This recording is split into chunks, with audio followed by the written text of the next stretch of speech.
안녕하세요, 시청자 여러분. 헬로 로컬 크리에이터 진행을 맡은 성신여자대학교 최지민입니다. 정부는 지방소멸 위기에 대응하기 위한 방안으로 지역의 콘텐츠와 가치를 기반으로 활동하는 기업가형 소상공인 로컬 크리에이터를 적극 육성하고 있습니다.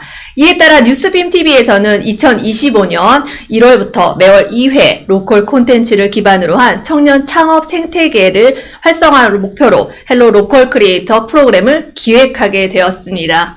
로컬 크리에이터의 열정과 창의성은 지역 사회에 새로운 활력을 불어넣고 있으며 이는 지방소멸이라는 사회적 문제에 대한 유의미한 대안이자 중요한 메시지를 담고 있다고 생각합니다. 자, 그럼 지금부터 헬로 로컬 크리에이터 제7편 전주 원도심의 재생 그 시작점의 사람들이라는 주제로 글로컬 상권 창출팀에 선정된 클립톤 무명신의 대표님을 모시고 생생한 로컬 스토리 함께 들어보도록 하겠습니다.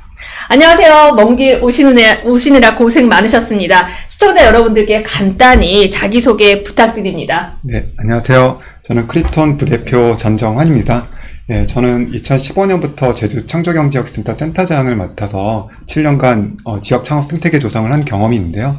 2년 전부터 클립톤에 합류해서 지금 최근에는 전주 글로컬 상권 창출 PM을 맡고 있습니다. 네, 안녕하세요. 저는 클립톤 지역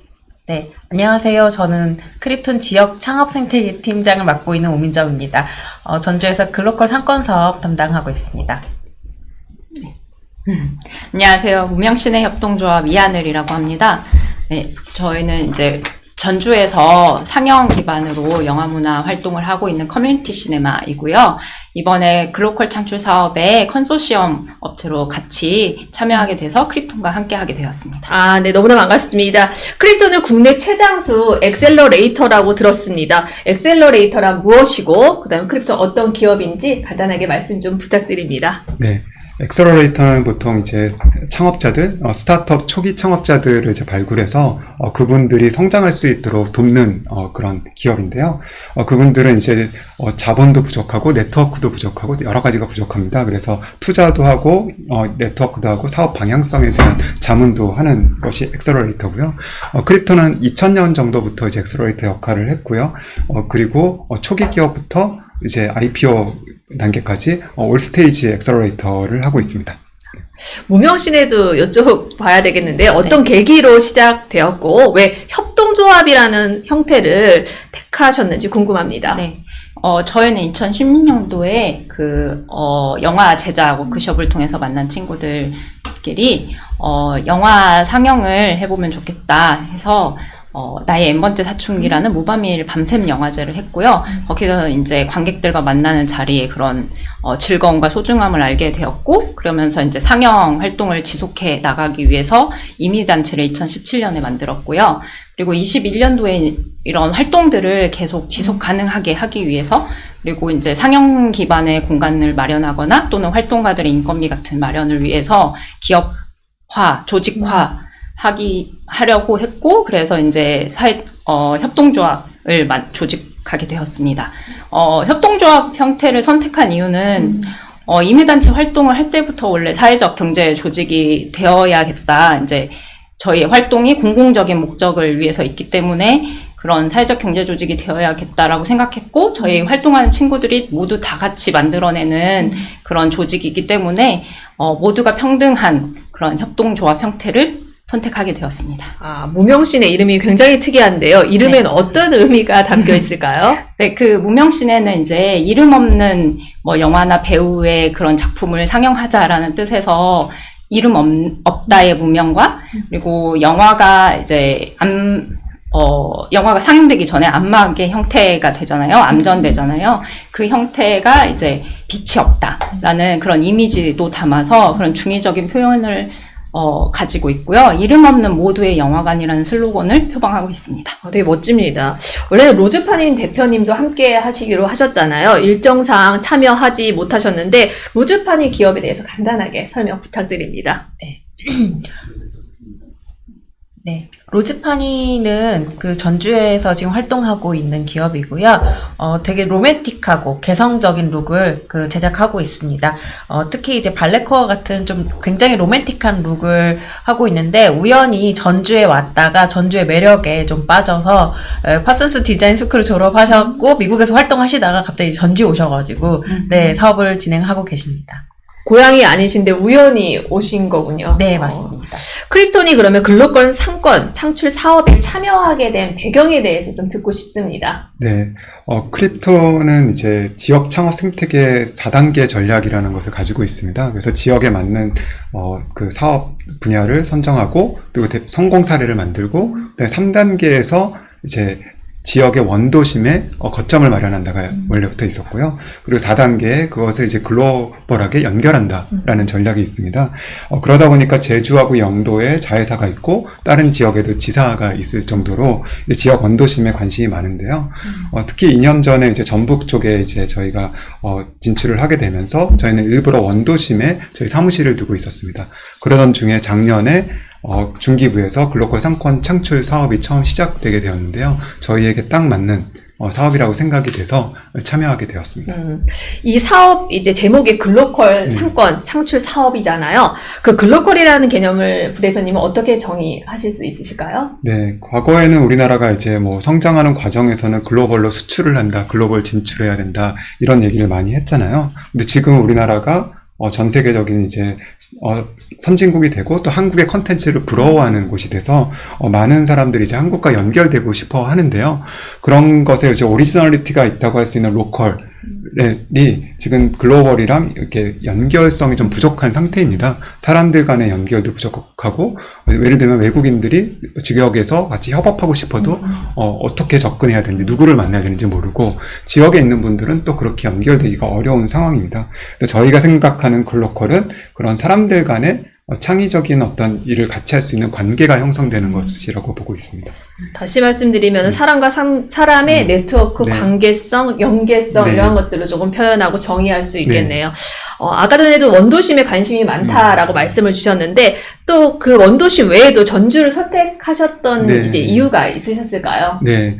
사실 지역마다 가진 강점과 약점 이런 것들이 다 있죠. 근데 이제 전주 같은 경우에는 강점이 굉장히 많은 곳입니다. 왜냐하면 다양한 컨텐츠가 있죠. 뭐 소리, 문화 그 관련한 것들, 그리고 영화, 그리고 뭐 공예, 다양한 것들이 이제 축적이 되어 있고 그런 것들이 이제 우리가 글로벌한 컨텐츠로 될 수 있는 가능성이 높은데 정작 그런 컨텐츠들이 많이 우리가 만들어서 전 세계적으로 인기를 얻고 있지만 전주 안에서는 그런 컨텐츠들이 각각의 영역에서 보존 중심으로 돼 있고 서로 연결돼서 시너지를 창출을 하고 있지 못한 것 같습니다. 그래서 되게 많은 잠재력이 있지만 연결성에 있어서는 조금 부족하다. 그러면 이제 엑셀러레이터로서 무언가 여기를 할 수 있는 일이 굉장히 많다고 생각을 했습니다.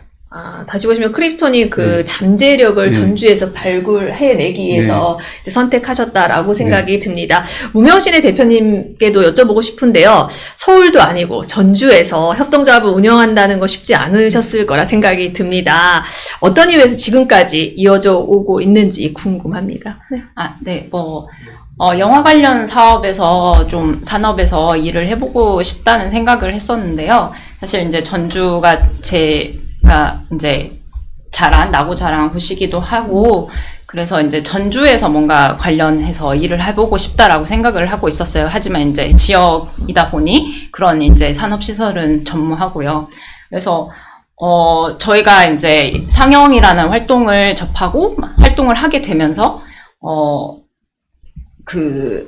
협동조합을 조직하면서 이제 저희 그 영화를 하고 싶어 하는 친구들이 모인 단체로서 이제 일을 하게끔 했으면 좋겠다라는 생각으로 그렇게 조직화를 하게 됐고, 그러면서 이제 상영을 하게 된 이유가 이제 지금까지 이제 이런 활동을 하게 된 이유는 지역의 이제 작품들이 관객과 만나게 되는 게 되게 어렵다고 느꼈어요. 그래서 다양한 영화들을 관객들과 만나게 하고 또 지역 영화들도 관객들하게 만나고 하는 게 그 영화 창작이나 제작만큼 더 중요하게 느껴졌고요. 그리고 관객과의 소통에 대한 그런 중요성을 느끼게 돼서 계속 이렇게 활동을 하고 있습니다.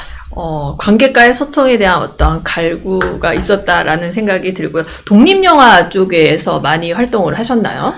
그렇죠. 이제 지역에서 이제 서울 기반의나 이제 부산의 이제 상업 영화들은 그렇게 큰 대규모의 사업들은 로컬에서 이루어지긴 어렵죠. 그래서 지역의 영화 하는 친구들은 대부분 이제 독립영화라고 불려지죠. 왜냐면 자본에 대해서 어쨌든 독립적이니까요.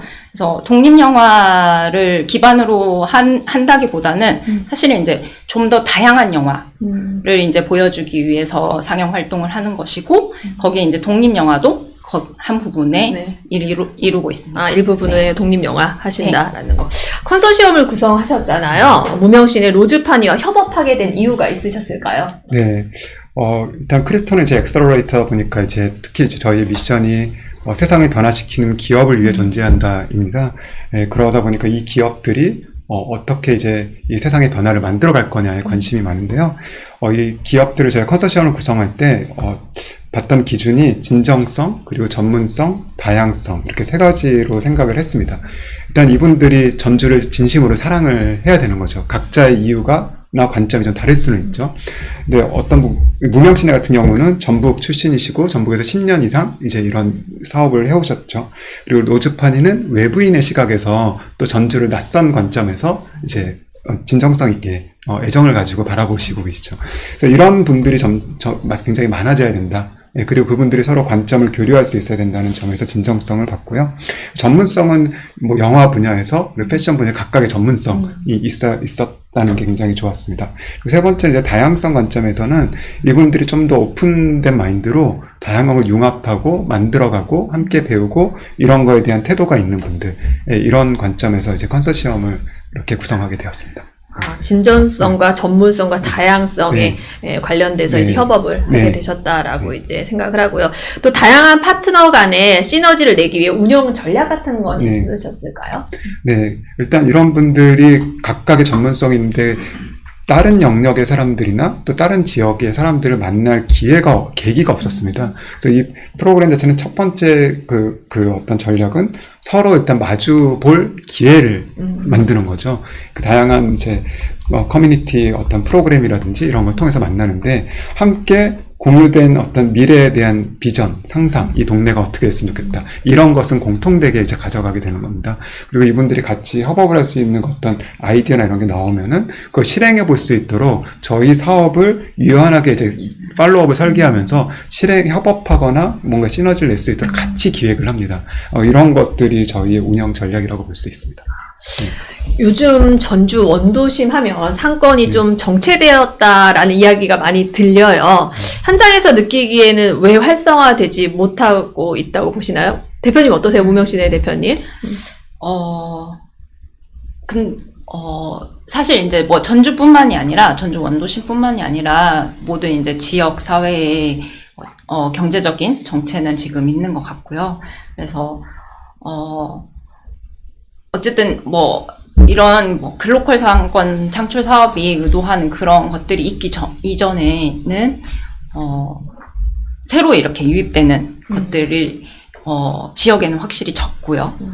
부족하고, 그리고 지역 내에서도 부대표님이 설명 잘 해주셨는데 지역 내에서도 서로 간의 이런 상권 안에서 벌어지는 일들을 같이 공유되거나 네트워크가 활성화되거나 그러지 못하고 있어요. 네, 이번 사업을 통해서 좀 서로 간에 알게 되고 지역 안에서 상권 안에서도 서로 간에 알게 되고 협업하고 또 다른 일들을 또 도모할 수 있게끔 만들어지는 그런 계기가 된 것 같아서 저는 아주 이번 사업 진행에 크립톤과 함께 이번 사업을 진행하게 된 것에 되게 만족감을 느낍니다.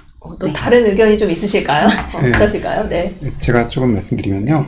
사실 전주 원도심 이 상권 반경이 이제 1km 반경입니다. 거기에 이제 한옥마을도 있죠. 한옥마을 그 중에 일부인데 1년에 1,500만 명이 방문을 합니다. 근데 그분들이 대체로 당일치기나 1박 정도 하고 그 한옥마을을 벗어나지 않고 있어요. 그런데 이 나머지 지역들은 이제 전주 시민들이 주로 방문하는 곳들. 최근에 거기에도 또 지역마다 최근에 핫플레이스들이 생겨가지고 많이 가는 동네가 있는가 하면 또 쇠퇴하는 길도 있습니다. 네, 이렇게 해서 좀 다양하게 있는데, 이게 원도심 전체가 쇠퇴한다 이렇게 얘기할 수는 없고요. 지금 외부에서 오시는 분들이 왜 당해치기로만 여기 한옥마을에 머무는가? 그들의 체류 시간이 정말 제주 한 달 살이처럼 길어질 수는 없는가?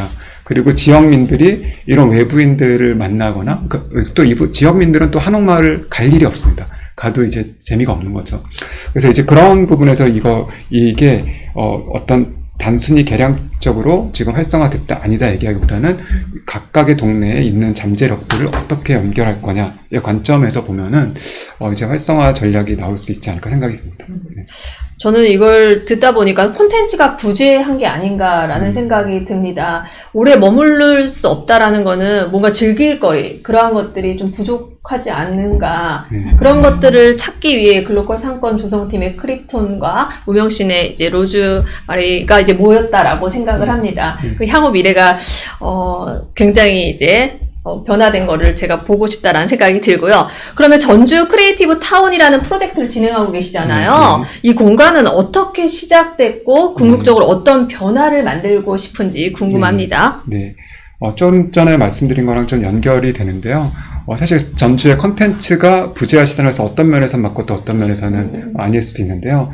예를 들면 판소리 컨텐츠, 영화 컨텐츠 각각은 굉장히 훌륭한 게 전주에 있죠. 근데 그게 융합돼서 창의적인 게 계속 나와야 되잖아요. 성수동, 홍대 이런 데서 하듯이. 근데 그런 게 지금 좀 부족한 겁니다.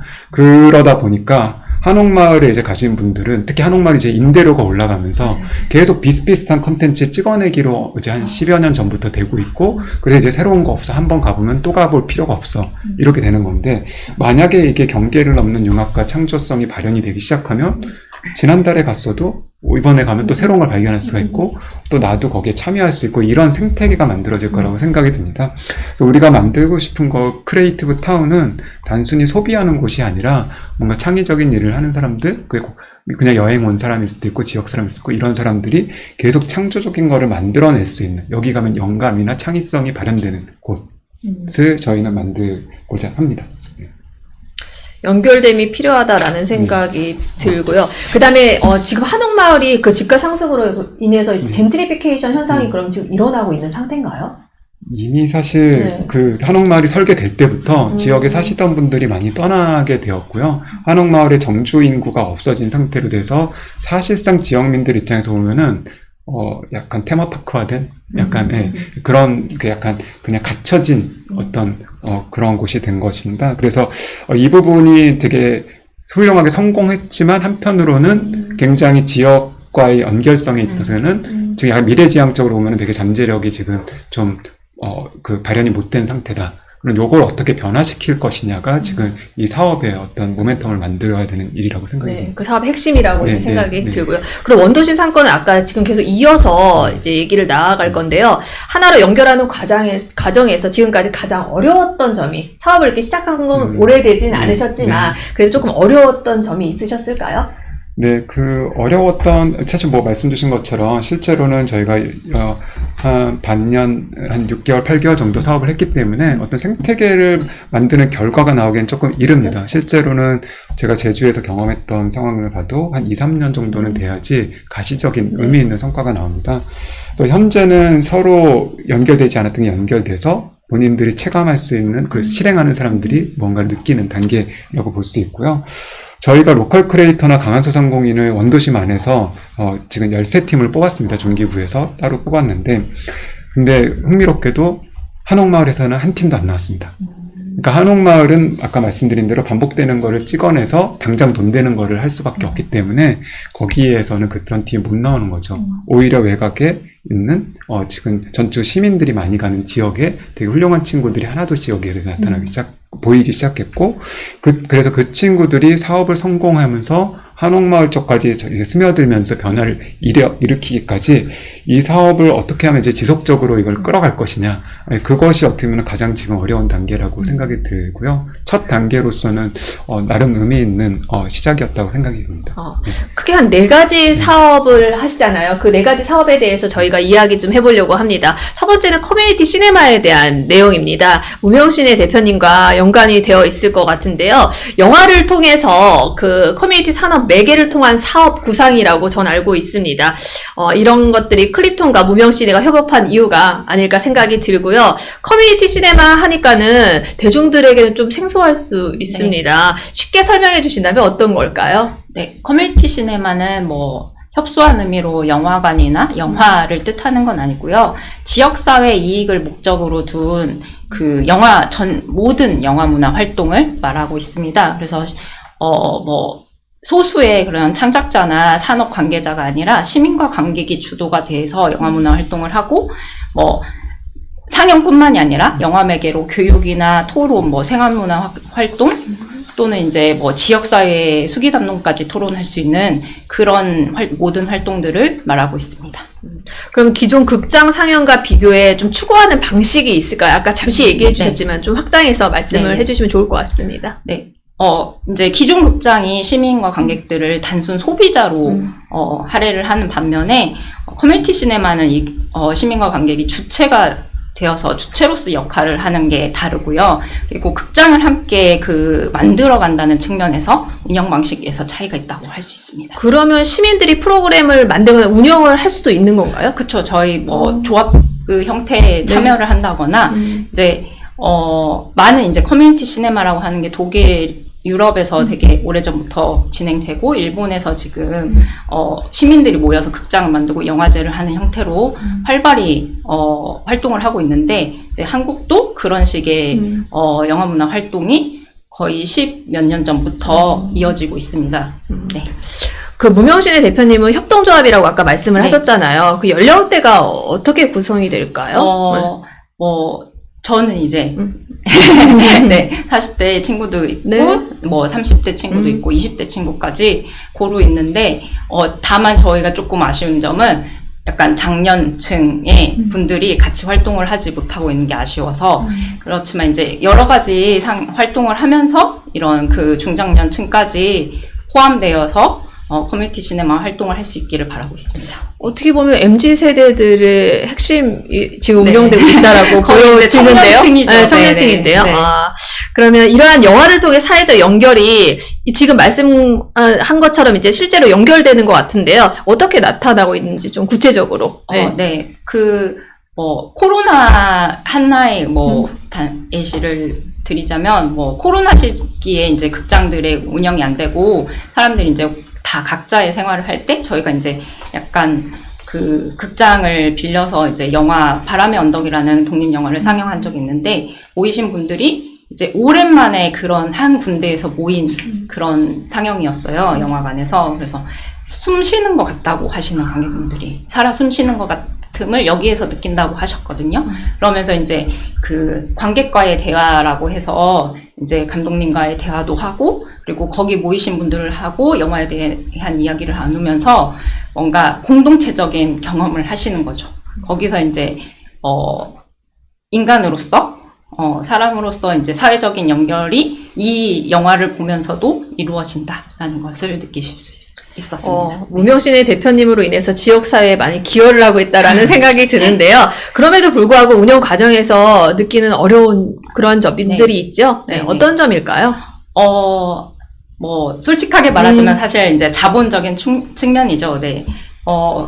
상영이라는 측면은 이제 영화들을 유통시키는 거잖아요. 그렇지만 이제 다양성 영화, 이를테면 독립예술 영화라고 하는 것들은 저희가 봐야 되는 목적이 있지만 사실은 이제 큰 수익으로 이어지지는 않습니다. 그래서 항상 프로그램을 기획하고 운영하게 되는 그런 자본의 그런 걸림돌이 있어서 지속적으로 그런 움직임을 가질 수 있는 그런 해결책이 필요하죠. 아니, 우리가 국제영화제 하면 부산도 떠올릴 수 네. 있고, 전주도 떠올립니다. 이렇게, 그렇게 전주 국제영화제 있음에도 불구하고, 지역 영화 생태계가 잘 운영되고 있지 않다라는 생각이 드는데, 그렇게 연결이 어려운 이유는 뭘까요? 뭐 영화제라는 것은 특히 국제영화제라는 것은 규모가 이제 있는 만큼 그 영화제만 이렇게 신경 쓸 수밖에 없어요. 사무국이라는 그런 자체가, 운영이라는 자체가. 그래서 지역 영화 생태계까지는 이제 바라보지 못하는 그런 점들이 있었는데, 최근에 그래도 전주 국제영화제에서는 이제 지역 영화 개발을 하기 위해서 이제 프로젝트를 하기도 하고, 또 지역 영화를 하기도 하면서 좀 이렇게 스킨십을 보이고 있습니다. 그런데 이런 활동들이 좀 단기적이거나 단발적이지 않게 좀 운영되었으면 하는 바람이 있습니다. 영화 산업에 대한 지원이 별로 없나요? 네, 이제 뭐 크게 있지는 않습니다. 영화진흥위원회에서 하는 지원 사업 외에는 뭐 크게 있지는 않고, 보통 이제 제작하는 쪽에, 제작하고 하는 쪽에는 이렇게 좀 자본이 몰려 있고요. 다른 이제 유통이라든가 다양한 이제 영화들을 이제 관객과에 만나게 하는 그런 구조는 사실상 좀 부족합니다. 지속 가능한 수익 모델이 반드시 필요하다라는 네네. 생각이 듭니다. 저희가 또 두 번째 커피챗에 대해서 네. 이야기를 좀 나눠보려고 합니다. 창업 문화와 커뮤니티 조성을 위한 사업이라고 알고 있는데요. 어떤 사업일까요? 네. 사실 창업 쪽에 있어서 저희가 만약에 투자를 한다 하면은 굉장히 엄선해서 정말 성장 가능성 있는 데를 투자를 하잖아요. 그리고 정부가 지원금을 줄 때도 심사를 해가지고 이제 하죠. 그런데 그 단계만 있으면 창업 생태계가 만들어지지 않습니다. 특히 이제 서울에는 워낙에 이제 창업가들이 많고 이제 문화적으로 좀 더 풍성하기 때문에 창업 문화가 이제 자연스럽게 만들어진 분들이, 또 강남에서 그런 걸 잘 조성하신 분들이 있었는데, 지역에서는 이제 창업가들이 네트워크도 부족하고 본인의 노하우나 뭐 고민을 나눌 사람도 부족한 상태에서 혼자 끙끙 앓다가 지원 사업 받는 정도거든요. 근데 이제 이 커피챗은 그래서 만들어진 프로그램인데요. 매달 같은 주 같은 요일, 그러니까 매달 셋째 주 금요일에 커피챗을 합니다. 그리고 선착순, 그러니까 여기에서 무슨 서류 심사 이런 거 없습니다. 그래서 누구나 창업에 관심이 있거나 창업을 했는데 지금 뭔가 막혀 있는 상황, 그런 사람들이 와서 저희 크리톤 양경준 대표님이 대화를 하는 거예요. 무슨 고민이 있어요? 그래서 얘기를 하다 보면 내 고민뿐 아니라 옆에 창업가들의 고민을 얘기 나누는 걸 보면서 제가 꼭 배웁니다. 그리고 옆에 누가 뭘 하는지도 알게 되고, 이게 이제 창업 문화가 되는 건데요. 네. 그런 프로그램으로 이제 기획이 돼서 이제 지금 매달 이제 운영이 되고 있습니다. 이 프로그램은 제주에서도 매달 하고 있고, 영도에서도 매달 크립토는 하고 있는 프로그램입니다. 어떻게 보면 무료 컨설팅 같은 프로그램인가요? 네, 그렇죠. 근데 약간 캐주얼하게, 왜냐면 컨설팅 하면은 내가 대단한 문제를 막 꺼내놔야 네, 될 것 같고, 맞습니다. 네. 그런데 그게 아니라 와서 듣기만 하고 가셔도 되고, 네. 그냥 호기심에 와도 되고, 얘기하다가 보니까 갑자기 궁금해져서 얘기해도 되고, 이런 자리라고 생각을 하시면 자연스럽게 그런 연결을 만들어주시는 그런 자리라고 네, 생각이 듭니다. 네. 그럼 어떻게 보면 여기 말씀드렸듯이 단순 네트워킹을 넘어서 또 어떠한 실질적인 협력 같은 것도 이루어졌나요? 네, 지금 저희 프로그램이, 대표 프로그램이 커피챗, 글로컬 소셜 레지던시, 커뮤니티 시네마 이런 프로그램들인데요. 그래서 이게 독립된 프로그램이기도 하지만 서로 간에 이제 사람들이 참여로 보면은 여기 참여했던 사람이 여기로 가게 되고, 이런 소셜 레지던시로 머무는 사람이 그 기간 중에 커피챗에 참여하게 되고, 지역민들은 여기 참여하면서 레지던시에 머무는 사람을 만나게 되고, 이런 이제 이렇게 짜여져 있습니다. 그래서 커피챗 하나만 가지고 연결이 돼서 성과가 났다, 이렇게 설명하기보다는 이게 전체적으로 이 생태계 조성 사업들이 연결돼서 누군가 기회를 발견해서 성과를 내고, 이런 사례들은 있습니다. 그 부분은 아마 이제 다음 사업 얘기하면서 조금 더 말씀드릴 수 있을 것 같아요. 갑자기 궁금한 게 생겼는데요. 커피챗에 이렇게 선착순으로 참여하시는 네. 분들은 그 전북 지역에 있으신 분들일까요? 아니면 다양한 지역에서 참여를 하시는 걸까요? 네, 지금 전북 지역, 주로 이제 전주 원도심에 있는 친구들이 이제 한 절반 정도 된다면, 나머지는 저희 글로컬 소셜 레지던시 포함해서 외부에서 오신 분들, 이런 분들이 이제 섞이는 거죠. 저희는 최대한 다양하게 해야지 이분들의 이제 문화가 형성이 된다고 보고 있기 때문에요. 네, 다양한 분들로 일부러 이제 하고 있습니다. 그 다음은 연결해서 글로컬 소셜 레지던스에 대해서 좀 말씀을 나눠보도록 하겠습니다. 이게 관계인구, 요즘 생활인구 하는 이제 단어가 나오잖아요. 지역 활성화의 핵심 키워드로 네. 이제 떠오르고 있는데요. 이를 기반으로 한 사업이다라고 제가 알고 있습니다. 그거에 대해서 좀 말씀을 해주시면 좋을 것 같습니다. 일단 관계 인구는 저는 뭐 이게 보통 관계 인구 이러면은 뭐 지역의 행정 관점에서 인구라는 용어를 쓰잖아요. 근데 저희는 관계인이 더 중요하다고 생각을 합니다. 관계인. 네. 예를 들면 이 사업이 시작되기 전에 제가 이한을 대표한테 그냥 이렇게 연락처를 따서 시를 딱 보내서 네. 문혁신에 찾아가서 그냥 커피 마시면서 얘기를 했었거든요. 이거는 사업이랑 상관없이 너무 훌륭한 친구가 있는 것 같고 궁금해서. 그래서 이제 이한을 대표랑 저는 그다음부터 관계인이 된 거죠. 네, 그렇게 해서 이제 있고 또 이제 즐거운 도시 연구소로 도시 리서치하는 분도 네. 관계인이 되어 있었고 그런 상태에 이 사업을 딱 시작할 때 되니까 한마음 한뜻으로 우리가 딱 모이게 되는 거예요. 예. 그래서 저는 관계인들이 지역에 있는 게 먼저고 그 수분들이 거기 살고 있기 때문에 나는 그 지역의 관계 인구가 되는 것 같습니다. 예. 그리고 그런 상태가 돼 있어야 나중에 협업을 할 수 있는 기회가 왔을 때 우리는 같이 한 마음으로 뜻을 모을 수 있다고 생각을 합니다. 관계인, 이제 저랑도 관계인이 되셨네요. 이제 저도 전주에 이제 놀러 가면은, 네, 네, 한마음 한뜻으로 같이 협업할 수 있는 구조를 만들어 보도록 네. 하겠습니다. 전주 언더심의 9박 10일 체류형 프로그램을 직접 운영하셨잖아요. 그 결과나 그 효과, 성과 어땠을까요? 네. 저희가 6개월이라는 시간이 사실 그렇게 긴 시간은 아니었지만 생각보다 유의미한 성과들이 좀 나오고 있습니다. 특히 기업 2군데 같은 경우는 저희 글로컬 상권 안으로 이전을 한 것도 있고요. 그리고 이제 게임을 만드는 회사 한 군데에서는 전주를 모델로 한 가상의 도시를 게임 매핑 안에 집어넣기도 하고, 그리고 캐릭터 IR 가지고 있는 기업 같은 경우는 지역에 있는 기업과 이제 콜라보해서 마케팅 전략을 수립하는 경우도 있고요. 또 이제 저희가 엔터테인먼트랑 협업을 해서 사실 어떤 프로그램인지 제가 이제 실명을 거론하긴 그렇지만 일본 댄스팀하고 같이 화보 촬영, 브이로그 촬영 이런 것들을 해서 사실 일본인 관광객을 대상으로 전주의 글로컬 상권의 매력을 느낄 수 있는 그런 방송 송출까지 좀 추진을 하고 있는 상황입니다. 네. 다양하게 많이 활동을 하고 진짜 효과가 보여지고 있는 거네요, 성과가요. 네. 로맨틱 전주에 대해서도 좀 얘기를 나눠보려고 하는데요. 네. 로맨틱 전주, 전 솔직히 처음 들어보긴 했는데, 이렇게 잘 이제 맞아떨어지는 뭔가가 나올 것 같은 느낌이 듭니다. 그래서 로맨틱 전주 프로젝트가 뭐고, 어떠한 사업인지 네. 말씀을 해주세요. 네. 네. 일단 로맨틱이라는 어떤 그런 키워드가 도출되는 과정이 좀 저도 새로웠는데요. 이게 제가 제주에서 아까 좀 일을 했었다고 말씀드렸잖아요. 제주도가 힐링이라든지 이런 섬으로서 되게 매력적인 섬으로 된 거는 지역민들이 먼저 생각을 한 게 아니죠. 네, 지역민들은 되게 어렵게 해녀들 어렵게 일을 했다고 하지만 그런 외부인 또는 그 경계인의 시선에서 보면은 지역을 좀 다른 관점에서 보게 되고 그게 어떤 브랜드가 됐을 때 굉장히 외부인들도 매력이 들어서 여기를 이주하거나 관계인이 인구가 되고 그리고 지역에 있는 분들도 그런 게 섞여가면서 자부심이 올라가고 새로운 것들 영감이 나오는 단계로 간다라는 걸 알 수 있었습니다. 근데 이제 전주 같은 경우는 보통 이제 전통 문화의 고향 이렇게 정의가 되는데 사실 그거 자체가 그렇게 경계인의 입장에서 매력적인 건 아닐 수 있거든요. 자원인 거죠. 예, 자원인 건데 아까 로즈파니 대표님이 로맨틱하다라는 표현을 했을 때 처음에는 어색하다가 그럴 수도 있겠네? 그런 생각이 들었어요. 사실 전주는 태조 이성계가 여기에서 건국의 그거를 꿈을 발표했던 곳이기도 하고 그리고 천도교, 천주교 모든 성지들이 여기에 다 집결되어 있어요.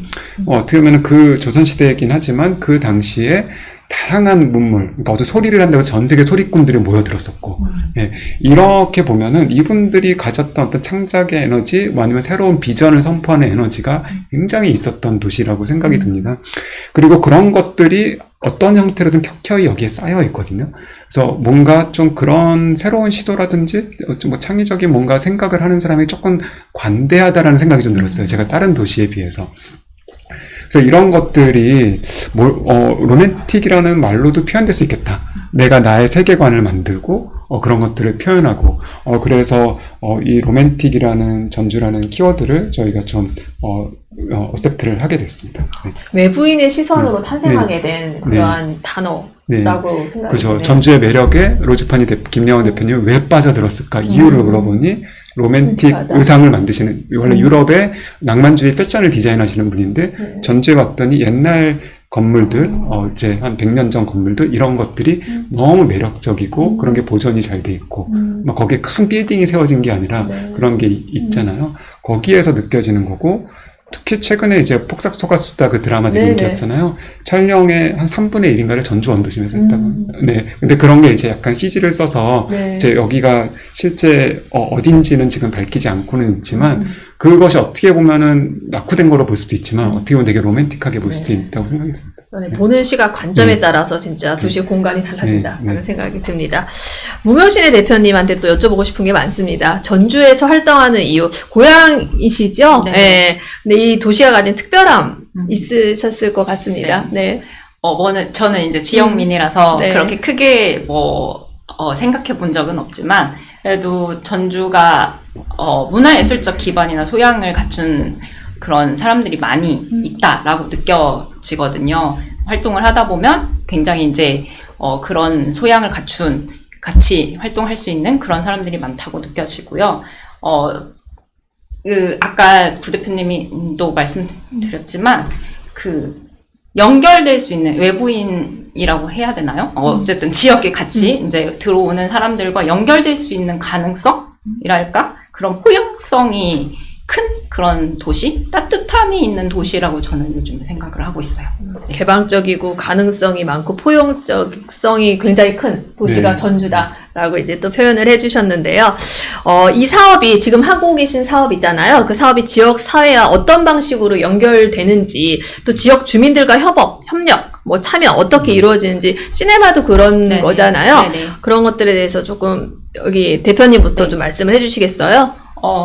이번 이제 사업으로 인해서 저희가 이제 아는 공간과 아니면 또 저희 공간에서만 이루어지는 그런 활동들이 다른 이제 상권에 있는 다른 팀들하고 연결이 되면서 협력해서 이루어지게 되었거든요. 그리고 거기에 이제 참여하게 되는 관객이라고 해야 될까요? 시민분들도 되게 이제 저희가 이제 했던 반경보다 더 넓은 그런 시민 참여가 이루어질 수 있어서 되게 좋았습니다. 네.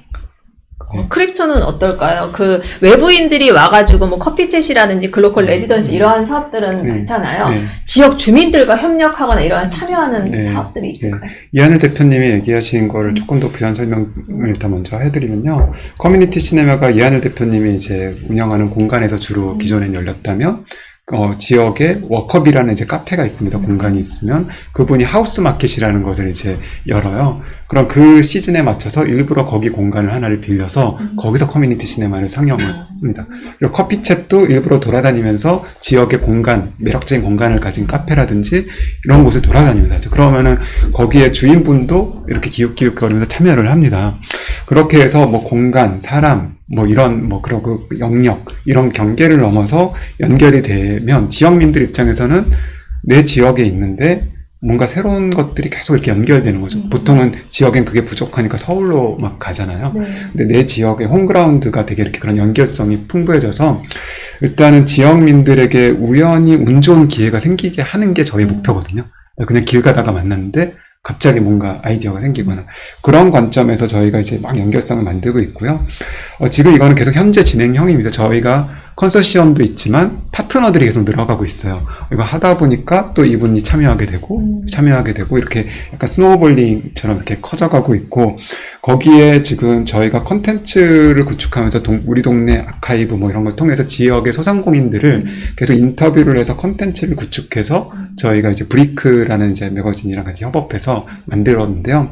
이제 그분들을 지금은 컨텐츠로 만들었지만 이분들이 또 우리의 연결성 안에 이제 들어오게 될 거잖아요. 그럼 그분들은 또 새로운 가능성들을 더 발견을 해나가겠죠. 그래서 이런 현재 진행형의 과정에 있다고 보시면 될 것 같습니다. 네, 조금 더 네. 덧붙이자면 저희가 이제 지역 상인들하고도 그 협업을 하고 있어요. 그래서 사실 지금 자율상권 구역이라든지 이런 그 사업 하기 위해서 상인분들하고 밀접하게 연관도 하고 있고 컨설팅도 지원해드리고, 그리고 실제적으로 저희가 컨설팅 통해서 매출이라든지 이런 것들이 효과를 본 그런 소상공인들도 좀 계시고요. 그리고 말씀드렸다시피 이렇게 지역의 크리에이터, 소상공인들 오히려 외부 지역에선 잘 아는 브랜드인데 지역민들은 모르시는 브랜드가 있어요. 그런 것들을 카드뉴스나 이런 것들 통해서 알리고 하다 보니까 지금 지역의 상권 내에 있는 크리에이터들의 그 협업도 자연스럽게 일어나고 있는 상황입니다.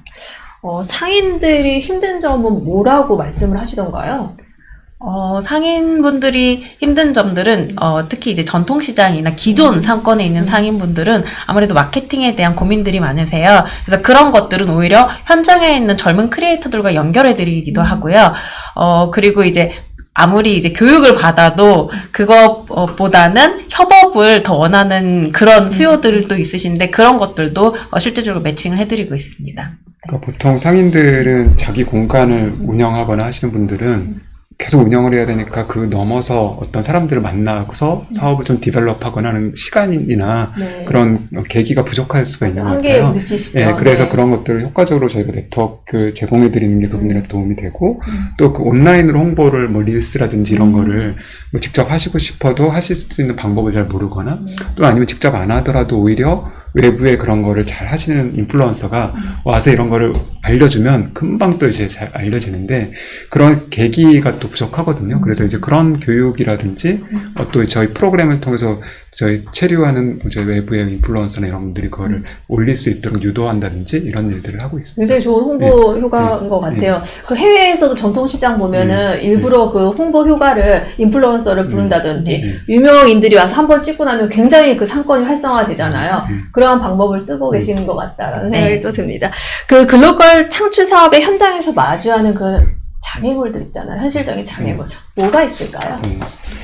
사실 아직 모든 과정들이 사실 연결되어 있지 않던 걸 연결한다는 거는 사실 사람들을 만나서 저희의 방향성을 설명드리고 좀 그분들의 관점에서 굉장히 호기심에 가지고 설득되고 참여하고 이런 과정이 필요한 것 같아요.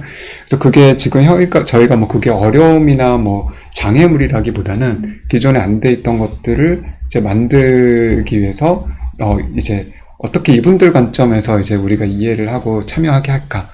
그런 과정에서 지금 이거는 시간이 굉장히 필요한 거거든요. 지금 우선적으로 이하늘 대표님처럼 적극적으로 이런 데 참여하시는 분이 있는가 하면 어떤 분들은 아직 이런 내용에 대해서 호기심이 적거나 이제 본인들이 원래 해오시던 거 외의 관점을 가지시기 어려운 분들이 있습니다. 그래서 이것이 지금 앞으로 꾸준히 저희가 중기부에서도 그래서 이 후속으로 5년짜리 이제 상권 활성화 사업을 연계를 하도록 지금 설계를 해 놓았는데요. 그렇게 해서 진짜 5년 이상 꾸준히 진행될 수 있도록 만드는 게 굉장히 중요한 과제라고 생각을 합니다. 지속 가능성이 가장 중요합니다. 네, 진짜. 그 무명시내 또한 지속되기 위해서 필요한 조건은 무엇이라고 생각하십니까? 일단은 저희가 커뮤니티 시네마를 표방을 하고 있기 때문에 당연히 이제 다양한 사람들의 유입이 가장 필요한 조건이죠. 그래서 커뮤니티를 형성하고 그 커뮤니티에 의해서 프로그램과 상영이라든지 공간이 지속할 수 있는 그런 힘들이 길러지는 게 가장 중요합니다. 공공의 지원이나 역할적인 측면에서 네. 좀 이제 이야기를 해보도록 하겠습니다. 정부나 지자체와 협력해서 가장 필요한 부분은 뭐라고 생각하실까요? 네. 일단 정부가 사실 중기부가 지금 이런 사업을 이제 설계하고 리드를 하면서 기존의 이제 원도심 활성화 방식의 어떤 한계에 이제 그거를 인식하고 한 2, 3년 전부터 이 방향으로 이제 가고 있거든요.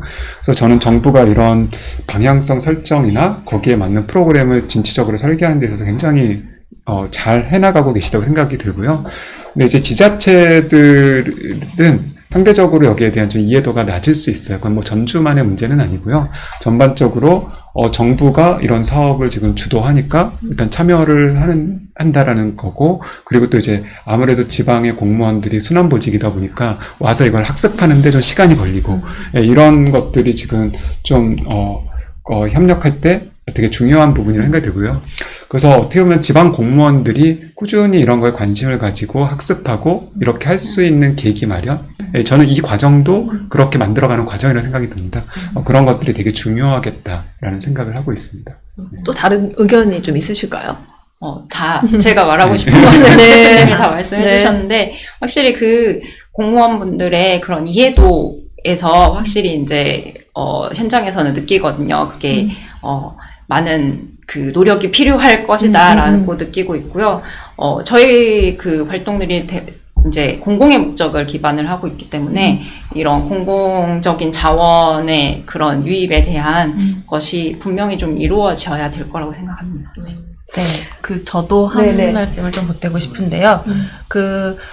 사실 전주시 같은 경우는 관계성을 좀 원활하게 맺고 있어서 그런 거 하는데, 같이 다른 지역에서도 이제 활동하고 계시는 분들 말씀을 좀 들어보면 그 민간 주체에 대한 신뢰, 그거가 좀 뒷받침이 돼야 되는데 민간 주체에 대해서 약간 신뢰를 못 하시는 지자체들이 좀 계세요. 그러는 경우에는 사업 추진이 굉장히 좀 힘든 버거운 부분이 있습니다. 그리고 또 하나는 아까 전주시 원도심 같은 경우가 왜 활성화되지 못한가라고 말씀을 주셨는데, 사실은 그거 어느 도시나 사실 원도심은 다 활성화되지 못하고 있잖아요. 근데 저희는 활성화되지 못하고 있다기보다는 크립톤도 그렇고 저 개인적으로도 그렇고 이런 변화의 과정이 일종의 전환기라고 생각하기 때문에 좀 그런 긍정적인 재해석의 관점으로 좀 바라봐야 되지 않을까. 네, 그런 노력들이 좀 필요해 보입니다. 추가적으로 조금 필요한 공공의 지원이 좀 더 있을까요? 어떤 측면이 있을까요? 네, 공공에서 지금 이런 지역의 원도심 활성화나 이런 상권 활성화에 대한 계획을 이제 2년 정도 전에 큰 틀에서 이제 잡았고, 민간 관리 기구, 회사, 그리고 거기에 기금, 이런 거 만든다는 비전으로 가고 있어요. 이게 이제 5년짜리 상권 활성화 계획, 이제 그거랑 연결이 되는데요. 근데 여기에서 이제 봤을 때 다 처음 하는 거다 보니까, 그럼 회사는 어떤 구조로 해야 되지? 이런 거라든지, 기금은 어떤 형태로 해야 되는지, 이런 게 아직은, 지금은, 구체적으로 지금 성공 사례가 아직은, 딱 명확하게 있는 단계가 아닙니다. 그래서 우리가 지금 만들어가면서 하는 과정이고요. 그래서 이제 특히 이제 기금 부분에 있어서는, 그게 만약에 여기에 누군가가 민간이든, 지역 기관이든 이런 데서 출자를 하거나 하면은 어떻게 이게 선순환되는 그런 자본의 흐름을 만들 수 있을 거냐, 이런 부분에서 좀 고민이 많은 상황이고요. 크립토는 이런 부분에 이제 엑셀러레이터이기 때문에 이런 새로운 것들을 좀 디자인하는 걸 좀 관심이 많습니다. 네. 그 지역 경영회사 같은 그러한 말인 건가요? 이게 왜냐면 정부 사업이 이제 큰 방향의 전환이라는 게, 기존에 공공 예산 받아서 사업 몇 년간 하면 사업비가 끝나면 사라지잖아요. 네. 그러니까 이제 계속 잘 됐다가 이제 망하고, 이런 게 단절되는 게 많았기 때문에 결과적으로 이 과정을 통해서 지역 관리 회사라는 약간 공공성을 가진 민간 주체, 상권 관리 회사가 탄생하게 만드는 게 이 전체적인 앞으로 5년까지 포함해서 중기부에서 이제 원하는 방향입니다. 여기서 보면 공공이 어떤 방식으로 개입해야 하느냐라는 질문을 드리려고 했는데 이미 답이 나온 것 같습니다. 민간이 주도하고 그다음에 정부나 지자체에서 지원하는 방향으로 이제 나아가야 되지 않을까라는 생각이 듭니다. 앞으로 전주가 글로컬 크리에이티브 타운을 어떤 도시가 되길 바라실까요? 네. 제가 아까 말씀드렸던 키워드 중에 우연히 운 좋은 기회가 생기는 동네라는 표현이 있었어요. 근데 전주는 정말, 이렇게 걷기 좋아요. 예, 이제 전임 시장님도 그렇고 막 걷기 좋은 거리 만드는 굉장히 노력을 많이 하셨고, 그리고 동네 자체가 건물이 높지 않고 프랜차이즈가 이제 예전에 그걸 제약을 뒀기 때문에 안 들어와 있고, 그런 상황에서 이제 평평하고, 그런 동네에서 이렇게 걸어 다니면서 이렇게 기웃기웃하다 동네 가게에도 들어가고 하면은 이야기도 나누고, 거기에서 뭔가 창의적인 것들 아이디어를 낼 수 있는 곳, 그리고 건물에 이제 3, 4층 이런 데는 또 크리에이터들이 거기에 정주하는, 1층에는 베이커리라든지 카페 이런 좋은 가게가 있고, 이런 동네가 되는 것이, 그러니까 살기 좋은 동네가 일단 돼야지 거기 크리에이티브 타운도 될 수 있다고 저희는 생각을 합니다. 제가 모든 분들에게 좀 여쭤보고 싶은 질문 중에 하나인데요. 로컬 크리에이터, 이런 사람이다. 한 문장으로 좀 정의해 주실 수 있을까요? 여기 무명신의 대표님부터. 네. 네. 본인 사업뿐만 아니라 로컬, 그런 공공성을 위해서 창조적인 활동을 하는 사람이라고 생각을 하고 그런 사람이 로컬의 또 변화를 이어가는 사람이다라고 정의를 내릴 수 있겠습니다. 지역의 변화를 주도하는 사람이다라고 또 생각이 듭니다. 부 대표님은 어떻게 생각하세요? 저는 창의적 경계인이라는 표현을 저는 경계인, 네, 인을 되게 좋아하시는. 네, 사람이 네. 중요하죠. 네. 사람이 중요한데 창업자가 중요한 것처럼. 네. 근데 이제 지역에서 오랫동안 활동하신 이한일 대표님 같은 경우는 또 이제 영화 쪽에서 활동하셨고 했지만 또 그 경계를 넘어서 또 그 어떤 네트워크가 형성되고 그걸 바라볼 수 있을 때 그것을 뛰어넘어서 뭔가 만들 수 있고요. 그리고 외부인 같은 경우는 단순한 여행객이 아니라 지역에 연결이 돼서 새로운 잠재력을 만들어갈 수 있는 그런 것이 된다고 생각이 들어서 저는 로컬 크리에이터, 정말 크리에이트를 하려면 그런 경계인이 되어야 된다고 생각을 합니다. 네. 팀장님도 한마디 해주시죠. 네. 다들 이제 좋은 말씀 해주셔가지고. 네, 저는 이제 전통을 바탕으로 해서, 뭐 현재와 미래의 그 아이덴티티를 만들어가는 사람이라고 좀 정의를 하고 싶습니다. 특히나 이제 로컬 크리에이터가, 저희 입장에선 굉장히 중요한 분들인데, 활용할 수 있는 그런 소스들이 다 로컬, 그리고 전통, 이런 자원들에서 나오는 경우가 많거든요. 그리고 그런 것들로 재해석해서 자기만의 재해석을 통해서 그런 지역의 아이덴티티, 나의 아이덴티티를 넘어서 지역의 아이덴티티를 만들어가는 사람인 것 같습니다. 그러니까 지역의 혁신의 역할의 한 부분이고 아이덴티티를 만들어가는 사람이기 때문에 정부에서도 이러한 로컬 크리에이터 육성 사업을 집중하지 않은 이유일까 생각이 듭니다. 앞으로 실현하고 싶은 목표나 확장하고 싶은 사업이 있으시면 좀 말씀해 주십시오. 이번에 대표님부터, 크립톤 대표님부터, 부 대표님부터. 네. 네.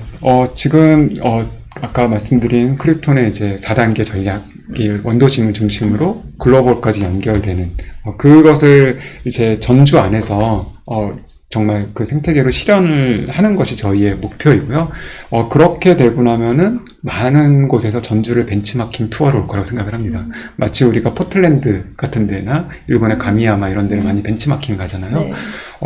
그렇게 될 정도의 도시를 만드는 것이 저희의 목표라고 볼 수 있습니다. 네. 저는, 앞으로 그 자율상권구역이나 이런 앞에 목전의 사업들을 좀 앞두고 있는데요. 그런 걸 통해서 그 기존 원도심의 새로운 브랜드를 창출하고, 그리고, 스타트업이나 소상공인들이 좀 많이 오셔서, 전주가 뭐든 뭔가 해볼 만한 도시라는 그런 긍정적인 이미지를 좀 구축해보고 싶습니다. 네. 대표님도 한마디 해주십시오. 네. 또 지역에서 이제, 커다랗게 영화 생태계를 제가 해보겠습니다. 이런 건 아니지만 그래도 한 부분에서 자리를 하면서 지역의 영화계와 그리고 상권도 이제 활성화시킬 수 있는 그런 조력을 하기 위해서 열심히 노력을 하려고 하고요. 그리고 좀 더 이제 저희 하고 있는 커뮤니티 시네마나 아니면 여러 금조기업이라는 브랜딩들이 조금 더 활성화되고 좀 더 알려지길 바라고 있습니다. 마지막 질문입니다. 네. 너무 수고 많으셨고요. 이 방송을 시청하고 계신 분들께 전하고 싶은 개인적인 메시지가 있으면 마지막으로 부탁드립니다. 네, 저는 좀 청년 세대들에게 이야기를 좀 하고 싶은 게 있는데요. 사실 이제 기성세대들 같은 경우는 지역에서 태어나신 분들이 많지만 서울로 기회를 찾아서 이제 오셨고 그리고 거기에서 성공하고 아파트도 사고 하셨잖아요. 근데 이제 그렇게 우리가 성장해 온 거에 한계에 봉착해서 새로운 문제가 정의가 된 게 이제는 인구 절벽, 지역 쇠퇴, 이런 상황에서 또 이제 이런 전 세계적인 어떤 정치 경제 상황도 변화하는 상황이 되고 있어서 이런 문제를 이제 해결을 어떻게 할 거냐, 어떻게 가능성을 찾을 거냐 볼 때 사실 서울의 임대료가 그렇게 높은데 서울에서 계속 있어야 되나, 지역에 좋은 일자리만 있다면 급여가 서울보다 조금 낮아도 훨씬 잘 살 수 있는데 근데 거기에 좋은 네트워크가 있고 좋은 동네가 있다면 지역에 살지 않을 이유가 없잖아요. 그래서 이런 것들을 지금 개척해야 되는 것들이 지금 청년들이 할 수 있는 거라 생각이 들고 저 같은 사람들이 이제 그런 것들을 할 수 있도록 적극적으로 돕겠습니다. 네. 너무 좋은 말씀 감사드립니다. 팀장님도 한 말씀 네. 해주십시오. 전주는 저 개인적으로도 문화적 원형을 가지고 있는 굉장히 매력적인 도시거든요.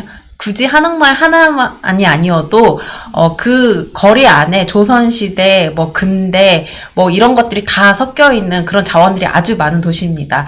그래서 그런 매력들을 좀 로컬 크리에이터들이 좀 잘 포착해서 가능성을 좀 봐주시고 전주로 많이 와주셨으면 좋겠습니다. 네. 네. 대변님도. 네. 네. 개인적으로는 개인적으로 뭐 저희 관련해서 말씀을 드리면 영화, 그러니까 지역 영화, 그리고 독립 영화에 대한 많은 관심, 그리고 작은 영화제들이 굉장히 많이 있어요. 그런 영화제들에 대한 관심, 그리고 독립예술 영화관에 대한 관심들을 많이 가지셨으면 좋겠고, 그리고 전주로 오셔서 전주의 그런 매력을 느끼시고 전주에서 이제 살게 되는 그런 꿈도 한번 키워보시면 어떨까 합니다. 네, 매력적인 도시 전주였습니다. 너무나 감사드리고요. 이것으로 이제 인터뷰 마치도록 하겠습니다. 지역이 살만한 곳으로 변화되기 위해서는 정책도 중요하지만 사람의 역할이 중요한 시점이며 인적 자원, 즉 로컬 크리에이터가 지역의 가치를 새롭게 발견하고 발전시키는 중요한 주체임을 확인하는 시간이었습니다. 오늘 소개해드린 로컬 크리에이터 이야기가 인구 감소 지역, 소멸 위기 지역의 가능성과 여러 가지 시간을 통해서 한번 느끼게 하는 시간이 되었기를 바랍니다. 앞으로도 이들의 도전과 성장을 응원하며 청년들이 지역과 함께하는 새로운 시작을 만들어 가길 바랍니다. 2주 4월 25일 금요일에는 2024년 글로벌 상권 창출팀의 마지막 주인공이 로컬 스티치 팀을 모시고 바다의 도시 통영에서 펼쳐지는 생생한 글로컬 상권 이야기, 그 현장의 목소리를 함께 들어보는 뜻깊은 시간을 가질 예정입니다. 다음 생방송에서도 로컬에 많은 관심 참여 부탁드리며 지금까지 함께 시청해주신 시청자 여러분 진심으로 감사드립니다. 감사합니다. 네, 감사합니다. 네. 감사합니다.